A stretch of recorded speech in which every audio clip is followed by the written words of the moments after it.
আমি নাইম, লেখাপড়া শেষ করে একটা কোম্পানিতে জব করছি। আব্বু নাহিদ সরকার আর আম্মু নাজমা সরকার। অফিস থেকে বাসে আসতে আম্মু বলে, তাড়াতাড়ি ফ্রেশ হয়ে চেঞ্জ করে নে। কেন আম্মু, কোথাও যাবে নাকি? তোর জন্য মেয়ে দেখতে যাব বাবা। আম্মু আবারও সে একই কথা। কতবার বললাম আমি এখন বিয়ে করব না। কেন, কোনো মেয়েকে পছন্দ করেছিস? সে সময় চেয়েছে। আরে না আম্মু, কি বলো, এমন কিছু না। তাহলে তোর সমস্যা কোথায়? আমি বুড়ো মানুষ, আর কতদিন বাঁচবো বল? আমি কি তোর বিয়ে দেখে যেতে পারবো না? আচ্ছা ঠিক আছে, আর ইমোশনাল ব্ল্যাকমেল করতে হবে না। আমি ফ্রেশ হয়ে আসছি বলি রুমে গিয়ে ফ্রেশ হয়ে একটা কালো শার্ট আর প্যান্ট পরে নিচে আসতেই আম্মু আর আব্বু আমাকে নিয়ে চলে আসে মেয়ের বাসায়। অনেক কিছু খেতে দিয়েছে, কিন্তু খেতে পারছি না, কেমন যেন লজ্জা লজ্জা করছে। একটু পর মেয়েকে নিয়ে আসা হলো। ইয়া বড় ঘুমটা দিয়ে আছে, আমাদের সামনে বসেছে। আম্মু টুকটাক কথা জিজ্ঞেস করছে। আমার তো মেয়েটার মুখ দেখার জন্য আর তর্স হয়েছে না। আম্মু মেয়েটার কাছে গিয়ে ঘুমটা খুলতেই মুখ বের হয়ে যায়। মাশাল্লাহ, আলহামদুলিল্লাহ। সবাই আমার দিকে তাকিয়ে আছে, আমি মাথা নিচু করে আছি। বিশ্বাস করেন আবির ভাই, মেয়ে তো নয় যেন আকাশের পরী। রেজার এই গানটা মনে পড়ছে। আমি জ্ঞান হারাবো, মরে যাব, বাঁচাতে পারবে না কেউ। ও আমি জ্ঞান হারাবো, মরে যাব, বাঁচাতে পারবে না কেউ। একটু পর আম্মু বলে, নাইমা, তোরা চাইলে আলাদা কথা বলে নিতে পারিস। আমি কিছু না বলে চুপচাপ বসে আছে। এরপর দুই পরিবারের সবাই মিলে আমাদের আলাদা কথা বলার ব্যবস্থা করে দেয়। ছাদে দাঁড়িয়ে আছে, দুজনের মাঝে নীরবতা। নীরবতা ভেঙে আমি বলি, আপনার নামটা জানতে পারি? জি, আমি পড়ি। আর আপনার? আমি নাইম। তা আপনার বিয়েতে মত আছে? আমাকে আপনার পছন্দ হয়েছে? হুম। আর আপনার আমাকে পছন্দ হয়েছে? হুম, খুব। আমার একটা কথা আছে। হুম, বলুন। বিয়ের জন্য ঠিক করার পর থেকে আমরা প্রেম করব, ঠিক আছে? আমি অনেকটা অবাক হয়েছে পরীর কথা শুনে। পরীকে বললাম, বিয়ের আগে বেশি হলে 7-8 দিন সময় পাওয়া যাবে। সমস্যা নেই, এই 7 দিন প্রেম করব। আপনার কোনো আপত্তি আছে? আমি মুচকি হেসে না বললাম। দুজনে মুচকি হেসে অন্যদিকে তাকাই। আরো কিছু সময় কথা বলে দুজন নিচে চলে আসে। এরপর আব্বু আম্মু আমার দিকে ইশারা জানতে চায় পছন্দ হয়েছে কিনা। আমি মুচকি হাসি। এরপর আম্মু আব্বু পরের আব্বু আম্মুর সাথে কথা বলে আগামী শুক্রবার আমাদের বিয়ের দিন ঠিক করে। এরপর আমরা বাসায় চলে আসি। আসার আগে পরীর মোবাইল নাম্বার নিয়ে এসেছে। বাসায় এসে ফ্রেশ হয়ে আব্বু আম্মুর সাথে বসে গল্প করছে। তখন আম্মু বলে, কিরে, মেয়ে পছন্দ হয়েছে? আমি কিন্তু মেয়েকে আগের থেকেই চিনি। আগে থেকে চেনো মানে? সে অনেক কথা, পরে একদিন বল। তা মেয়ে পছন্দ হয়েছে তো? আমি কিছু না বলে আম্মুকে জড়িয়ে ধরে গালে চুমু দিয়ে রুমে চলেছে। ব্যাস, আর কি। আম্মু যা বোঝার বুঝে গেছে। রাতে খাবার খেয়ে রুমে বসে আছে। ভাবছি ভাবছি পরীকে কল দিব কি দিব না। ভাবতে ভাবতে দিয়েই দিলাম। হ্যালো, আসসালামু আলাইকুম। কে বলছেন? আমি নাহিদ। আপনি খুব পচা।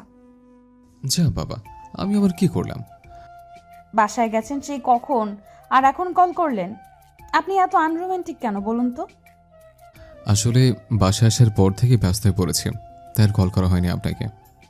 আচ্ছা বাদ দিন, খাবার খেয়েছেন? মাত্র খেয়ে এলাম। আপনি খেয়েছেন? খেয়েছি। কি করছেন? এই তো। আপনি? শুয়ে আছি। কাল একবার দেখা করতে পারবেন? কখন আসতে হবে? বিকেলে 4টায় যমুনা ফিউচার পার্কে। 1 মিনিটও লেট হবে না। নীল রঙের একটা পাঞ্জাবি পরে আসবেন। আমি মুচকি হেসে হ্যাঁ বলি। এরপর আরো অনেক সময় কথা বলতে বলতে কখন যে ফজর আজান দিয়ে ফেলেছে কেউই বুঝতেই পারেনি। এরপর কল কেটে অজু করে ফজর নামাজ পড়ে ঘুমিয়ে পড়ি। পরের দিন সকালে ঘুম থেকে উঠে ফ্রেশ হয়ে নাস্তা করে অফিস চলে যাই। অফিসে গিয়ে স্যারের থেকে 10 দিনের ছুটি আনি। স্যার জানতে চাইলে বিয়ের কথা জানে। স্যার আর না করেনি। এরপর বাসায় চলে আসে। বাসায় আসতে পরীর কল। কিছু সময় কথা বলে ঘুমিয়ে পড়ি। বিকেলে পরীর কথা মতো নীল একটা পাঞ্জাবি পরে আম্মুকে বলে বাসা থেকে বের হয়ে একটা রিক্সা নিয়ে চলে যায় যমুনা ফিউচার পার্কে। রিক্সা থেকে নেমে গাড়ির দিকে তাকিয়ে দেখি 4টা বাজতে 1 মিনিট বাকি। পার্কের ভেতরে গিয়ে পরীকে কল করি। হ্যালো, কোথায় আপনি? এই তো মাত্র ভেতরে ঢুকেছি। আপনি কোথায়? আপনি ওখানেই থাকুন, আমি আসছি। একটু পর কাঁধে কারো হাতের ছোঁয়া পেতে পেছনে ঘুরে আমি হাঁ করে তাকিয়ে আছি পরীকে দেখে। কানের দুল, চুলগুলো খোপা করা, আর খোপায় বেলি ফুলের মালা। ঠিক এই মুহূর্তে পরীকে দেখে মনে হচ্ছে আমার সামনে যেন কোনো নীল পরী দাঁড়িয়ে আছে। আমাকে এমন করে তাকিয়ে থাকতে দেখে পরীর লজ্জা মাখে সুরে পড়ে, এমন করে কি দেখছেন? আপনাকে খুব সুন্দর লাগছে, ঠিক যেন আকাশ থেকে নেমে আসে আর নীল পড়ে। পরী লজ্জা পেয়ে মাথা নিচু করে মুচকে হাসছে। কিছু সময় দুজনের মাঝে নীরবতা ভেঙে পরী বলে, এখানেই দাঁড়িয়ে থাকবেন নাকি? না না, চলুন হাঁটি। বলে দুজনে পাশাপাশি হাঁটছে, খুব কাছাকাছি দুজন। হাঁটতে গিয়ে মাঝে মাঝে পরীর হাতের আঙুলের সাথে আমার হাতের আঙুলগুলো লাগছে। হাঁটতে হাঁটতে পরী বলে, আপনার হাতটা একটু ধরি। আমি মুচকি হেসে পরীর আঙুলের ভাঁজে আমার আঙুল রাখে। পরে মুচকি হেসে এক হাতে আমার হাত জড়িয়ে ধরে, আর অন্য হাতে আমার হাত পা। এভাবেই দুজন হাঁটতে হাঁটতে একটা বেঞ্চে গিয়ে বসে। পরী এখন আমার হাত ধরে বসে আছে। কিছু সময় ঘোরাঘুরি করে চটপটি ফুচকা আইসক্রিম খেয়ে আমি পরীকে ওর বাসায় দিয়ে নিজের বাসায় চলে আসে। বাসায় আসতে আসতে সন্ধ্যা হয়েছে। আব্বু আমার সাথে কিছু সময় গল্প করে রুমে এসে ফ্রেশ হয়ে রবীন্দ্রনাথ ঠাকুরের চোখের বালি উপন্যাসটি পড়ছে। কিছু সময় পর মোবাইলটি বেজে ওঠে। হাতে নিয়ে দেখি পরী কল করেছে। কল রিসিভ করে, হ্যালো ম্যাডাম, কি করছেন? বসে আছি। আপনি কি করছেন? চোখের বালি উপন্যাসটা পড়ছিলাম। ডিস্টার্ব করলাম নাকি? আরে না না, ডিস্টার্ব করবেন কেন? আচ্ছা, আমরা আপনি থেকে তুমিতে আসতে পারি না? অবশ্যই আসতে পারি। এভাবেই আরও কিছু সময় কথা বলে ঘুমিয়ে পড়ি। এভাবেই দেখতে দেখতে বিয়ের দিন চলে আসে। এর মধ্যে আমার আর পরীর মাঝে ভালোবাসা একটা সম্পর্ক গড়ে ওঠে। একটু আগে আমাকে আর পরীর বিয়ের কাজ শেষ হয়ে যায়। বিদায়ের সময় পরী তার আব্বু আম্মুকে জড়িয়ে ধরে অনেক কান্না করে। এরপর গাড়িতে উঠে বাসায় চলে আসে। পরী গাড়িতে আমার বুকে মাথা রেখে শুয়েছিল। বাসায় আসতে আম্মু আমাদের বরণ করে ভিতরে আসতে বলে। রাত প্রায় 12টা বাজে, তাই আম্মু পরীকে আমার রুমে রেখে আসে। আমি কিছু সময় বন্ধুদের সাথে গল্প করে রুমে চলে যাই। রুমে গিয়ে দেখি পরী কেমন অগোছালো হয়ে আছে। কাছে গিয়ে বসতেই পরী আমার দিকে অসহায় দৃষ্টিতে তাকায়। কি হয়েছে তোমার? পরী কিছু না বলে মাথা নিচু করে আছে। আমি আবার বললাম, কি হয়েছে বলো আমায়। পরী মাথা নিচু করে আস্তে করে বলে, আমার সমস্যা হয়ে গেছে। কখন হলো? একটু আগেই। আসলে আজকের ডেট ছিল, আমার মনে ছিল না। তাহলে এইভাবে অবস্থা বসে আছো কেন? যাও গিয়ে ফ্রেশ হও। তুমি রাগ করোনি তো? এখানে রাগ করে কি আছে? আর তাছাড়া এখন থেকে তোমার সমস্যা মানে আমার সমস্যা, বুঝলে? বলেই পরীকে ধরে ওয়াশরুমে দিয়ে আসে। এরপর পরীর ব্যাগ থেকে একটা সালোয়ার কামিজ বের করে ওর হাতে দিয়ে আসে। একটু পর পরী ফ্রেশ হয়ে আমার পাশে বসে। অনেক রাত হয়ে গেছে, ঘুমিয়ে পড়ো। আজ সারা রাত গল্প করব, কেউ ঘুমাবো না। এই অবস্থায় গল্প করবে? কিছু হবে না, চলো ব্যালকনিতে যাই। বলে উঠে হাঁটতে থাকি। পরী বলে, তুমি এত আনরোমান্টিক কেন? এখন আমার কি হলো? কোলে করে নিয়ে যাও। মুচকি হেসে পরীকে করে তুলে বেলকনিতে চলে যায়। বেলকনিতে গিয়ে একটা চেয়ারে পরীকে বসিয়ে দিয়ে আমি অন্য একটা চেয়ারে বসে। পরী উঠে এসে আমার কোল বসে, আমার গলায় জড়িয়ে ধরে বসে। আজকে রাতটা নিয়ে কত স্বপ্ন ছিল, সব মাটি হয়ে গেল। এই একদম হাসবে না, আমার স্বপ্ন ভেঙে গেছে আর উনি হাসছে। আচ্ছা বাবা, আর হাসবো না। তার আগে সুস্থ হও, তারপর সব স্বপ্ন পূরণ হবে। একটু চুমু দাও না। আমি পরীর দুগালে হাত রেখে চারঠো ট্যাগ করে দিই। 2 মিনিট পর ছেড়ে দিয়ে পরীকে বুকে জড়িয়ে আরও কিছু সময় সেখানে বসে থেকে দুজন রুমে এসে ঘুমিয়ে পড়ি। পরী আমার বুকে মাথা রেখে শক্ত করে জড়িয়ে ধরে ঘুমিয়ে আছে। আমিও পরীকে জড়িয়ে ধরে ঘুমিয়ে পড়ি। পরের দিন সকালে ঘুম থেকে উঠে দেখি পরীর তোয়ালে পেঁচিয়ে ওয়াশরুম থেকে বের হচ্ছে। মাত্র গোসল করে বের হয়েছে। পরী আমার কাছে এসে বলে, ওঠো, আমার চুল মুছে দিবে। মুচকি হেসে উঠে পরীর চুল মুছে দিচ্ছে। পরী আমার কোমর জড়িয়ে ধরে আছে আর মাঝে মাঝে দুষ্টুমি করে আমাকে শুশুয়ে দিচ্ছে। চুল মুছে শেষে পরী আবার বলে, এবার শাড়ি পরিয়ে দাও। আমি শাড়ি পরিয়ে দেবো তোমায়। এখানে আর কেউ আছে বুঝি? মুচকি হেসে পরীর হাত থেকে শাড়িটা নিয়ে পরাতে শুরু করি। শাড়ি পরানো শেষে প্রায় কুচে কুচে দিলেই হয়ে যাবে। আমি যখন কুচিটা গুছে দিতে যাব তখনই পরীর নাভির পাশে ছোট্ট তিলটায় আমার চোখ আটকে যায়। ধীরে ধীরে আমি যেন এক ঘোরের মধ্যে ডুবে যাচ্ছি। নিজেকে কেমন মাতাল মাতাল লাগছে। কখন যে পরীর তিলে নিজের ঠোঁট ছুঁয়ে ফেলেছে বুঝতেই পারিনি। আমার ছোঁয়ায় পরীর কেঁপে ওঠে। আমার শার্ট খামচে ধরে আছে। একটু পর পরী বলে, কি ছাড়তে ইচ্ছে করছে না বুঝি? আমি পরীর নাভি থেকে ঠোঁট সরিয়ে কুচিটা গুছে ওর মুখোমুখি হয়ে বলি, না করছে না? তোমার বিউটি স্পট থেকে কেমন যেন নেশা নেশা লাগছে। পরী লজ্জা পেয়ে আমার বুকে মুখ লুকায়। একটু পর পরীকে ছাড়িয়ে কপালে চুমু দিতেই দরজায় ঠকঠক আওয়াজ। আম্মু খাবার জন্য ডাকছেন। আসছে বলে দুজন রেডি হয়ে নিচে আসতে আম্মু বলে, কিরে বাদর, অফিসের ছুটি আর কতদিন আছে? আম্মু আমি এখন বড় হয়েছে, আর বউয়ের সামনে আমাকে এত অপমান করছো, এটা কিন্তু ঠিক না। আমার বৌমার তো জানার দরকার আছে তুই যে একটা বাদর। আম্মুর কথা শুনে বউ আমার মিটমিট হাসছে। আমি মনে মনে বলি, মান সম্মান আর কিছু রইল না গো।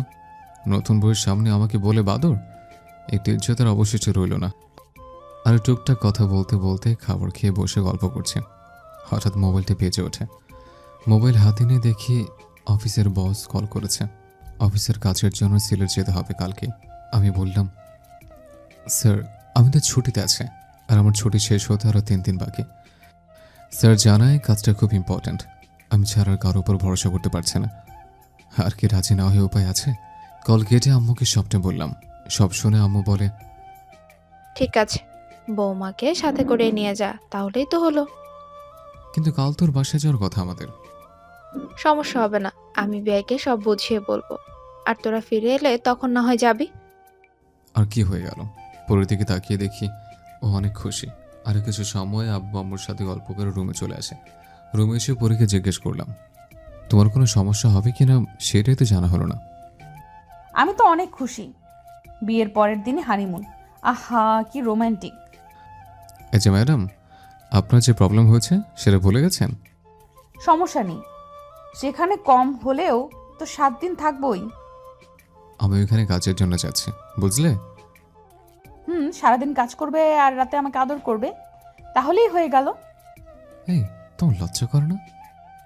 নিজের বিয়ে করা বরের কাছে আবার কিসের লজ্জা? আর শরম করলে গরম ভাত জুটবে না, বুঝলে আমার প্রাণের স্বামী। বলছি গো, আমার রোমান্টিক বউ। এখন আমায় পেছন থেকে জড়িয়ে ধরে আমার কাঁধে তোমার থুতনিটা রাখো তো। আমি মুচকি হেসে পরীকে পেছন থেকে জড়িয়ে ধরে ওর কাঁধে থুতনি রেখে ঘাড়ে চুমু দিতে পরী কেঁপে ওঠে আর শাড়ির আঁচল শক্ত করে চেপে ধরে। কিছু সময় দুজন এভাবেই থাকি। এরপর পরী আমার দিকে ঘুরে পায়ের উপর দাঁড়িয়ে কপালে গালে চুমু দিয়ে আমার গলায় এক হাত আরেক হাত আমার কাঁধে রেখে চারঠো এক করে দেয়। 2 মিনিট পর ছেড়ে দিয়ে আমার বুকে মুখ লুকায়। এভাবেই কেটেছে আজকের দিনটা। রাতে সবকিছু গুছিয়ে ঘুমিয়ে পড়ি। পরের দিন সকালে ঘুম থেকে উঠেই ফ্রেশ হয়ে নাস্তা করে রওনা দিই সিলেটের উদ্দেশ্যে। সিলেট পৌঁছাতে পৌঁছাতে প্রায় সন্ধ্যা হয়েছে। এতটা পথ জার্নি করে আসায় খুব ক্লান্ত। ফ্রেশ হয়ে দুজনে ঘুমিয়ে পড়ি। পরি আমার বুকে মাথা রেখে ঘুমিয়ে আছে। রাত প্রায় 9টার সময় ঘুম ভাঙে। দুজন ফ্রেশ হয়ে নিচে গিয়ে খাবার খেয়ে নেয়। রাতে বেলকনিতে দাঁড়িয়ে আছে। পরি এসে আমার বুকে মাথা রেখে বলে, বউকে রেখে একা একা সিলেটের সৌন্দর্য উপভোগ করছো, এত আনরোমান্টিক কেন তুমি? আমি আনরোমান্টিক না, দাঁড়াও দেখাচ্ছি তোমায়। বলি পরীকে কোলে তুলে এসে বিছানায় শুয়ে দিই। আর আমি ওর উপরে শুয়ে কপালে ওর গালে ঠোঁটে কিস করতে থাকি। দুজনে এক নেশার ঘরে চলে যাচ্ছে। হঠাৎ আমার মনে পড়ল, পরি তো অসুস্থ। উঠে যেতে নিলে পরি আমার শার্টের কলার টেনে ধরে ওর উপরে ফেলে দিয়ে বলে, কি হলো, উঠে যাচ্ছ কেন? তুমি তো অসুস্থ, আর আমার মাথায় ছিল না। কিছু হবে না, আমি পারবো, এসো। আরে পাগল হয়ে গেছো, বড় প্রবলেম হবে। কিছু হবে না, আর তুমি তো পাগল করেছো। এখন আমি তোমার থেকে দূরে থাকতে পারবো না, আমার নিঃশ্বাস বন্ধ হয়ে যাবে, প্লিজ। পরির এমন আবদার আর মায়াবী চাহনি দেখে আমি নিজেকে আটকে রাখতে পারছি না। এরপর ধীরে ধীরে দুজনে হারিয়েছে ভালোবাসার এক নতুন রাজ্যে। পরি আমাকে জড়িয়ে ধরে শুয়ে আছে আমার বুকের ওপর। মাঝে মাঝে দুষ্টামি করে আমার নাক কান চুল টানছে। আবার মাঝে মাঝে গালে কপালে চুমু দিচ্ছে। আদর বুঝে হয়নি আমার বউটার? হয়েছে তো। তুমি ঠিক আছো তো? ঠিক আছি। চলো গোসল করে এসে ঘুমাবো। এরপর দুজনে গায়ের চাদর জড়িয়ে উঠে পড়ে ওয়াশরুমের দিকে যেতে নিলেই পরি বলে, আমাকে কোলে করে নিয়ে যাও। আমি মুচকি হেসে পরীকে কোলে তুলে নিলাম। ওয়াশরুমে গিয়ে দুজন ঝর্ণা ছেড়ে দিয়ে ঝর্ণার নিচে দাঁড়িয়ে আছে। পরি খুব দুষ্টামি করছে, কখন গালে চুমু দিচ্ছে, তারপর ঠোঁটে ঠোঁট ছোঁয়াচ্ছে।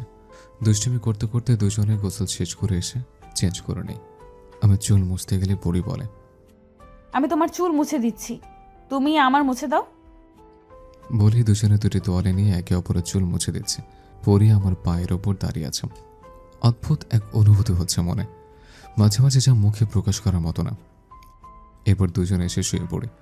পরি আমার বুকে মাথা রেখে শক্ত করে জড়িয়ে ধরে শুয়ে আছে। আমি আমার বাহু ধরে পরীকে নিয়ে হারিয়ে যাই ঘুমের রাজ্যে। পরের দিন সকালবেলা ঘুম থেকে উঠে দেখি পরি পাশে নেই। এই সকালবেলা কোথায় গেল? বাইরে থেকে টুকটাক আওয়াজ আসে।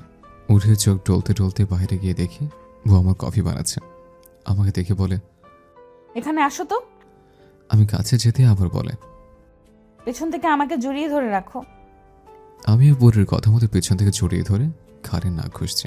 এরপর দুজন কফি খেয়ে আমি অফিস চলে যাই। দেখতে দেখতে কেটে যায় 6টি দিন। অফিসের কাজ শেষ। এর মধ্যে পরীকে নিয়ে কোথাও যেতে পারিনি, কাজের চাপে। কাল বাসায় ফিরে যাব, তাই আজ পরীকে নিয়ে ঘুরতে বের হয়েছে। অনেক জায়গায় ঘুরলাম দুজন। রাতে খাবার খেয়ে সবকিছু গুছিয়ে শুয়ে আছে। পরি বলে, আচ্ছা আমি তো বলেছিলাম হানিমুন করব, আর তুমি তো কিছুই করছো না। আমি তো বলেছি আমি কাজের জন্য যাচ্ছি। তোমার কাছে তো শেষ, সো এখন শুধুই রোম্যান্স। বলে আবার দুজনে হারিয়ে যায় ভালোবাসায়। পরের দিন সকালে ঘুম থেকে উঠে ফ্রেশ হয়ে নাস্তা করে চলে আসি বাসায়।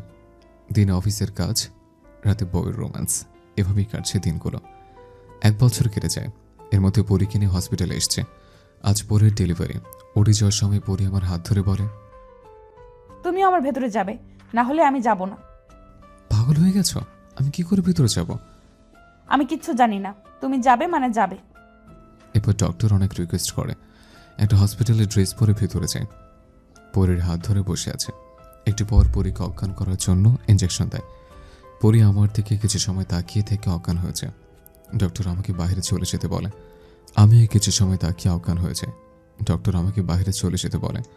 আমিও বাইরে চলে আসি। 1 ঘন্টা পর ডক্টর বাইরে এসে জানায় আমাদের মেয়ে হয়েছে, আর পরীও সুস্থ আছে। আল্লাহর কাছে শুকরিয়া আদায় করি। কিছু সময় পর পরীকে বেডে দেওয়া হলে সবাই দেখা করে চলে আসে। আমি সবার শেষে যাই। পরীর পাশে আমাদের ছোট্ট সোনা শুয়ে আছে। পরীর কাছে গিয়ে মাথার পাশে বসে ওর কপালে চুমু দিয়ে বলি, আজ আমাদের ঘর পরিপূর্ণ। দেখো আমাদের মেয়ে ঠিক তোমার মতো হয়েছে। না, তোমার মতো হয়েছে। বলেছি না তোমার মতো হয়েছে। আমাদের এই ঝগড়ায় ভালোবাসা তো চলতেই থাকবে।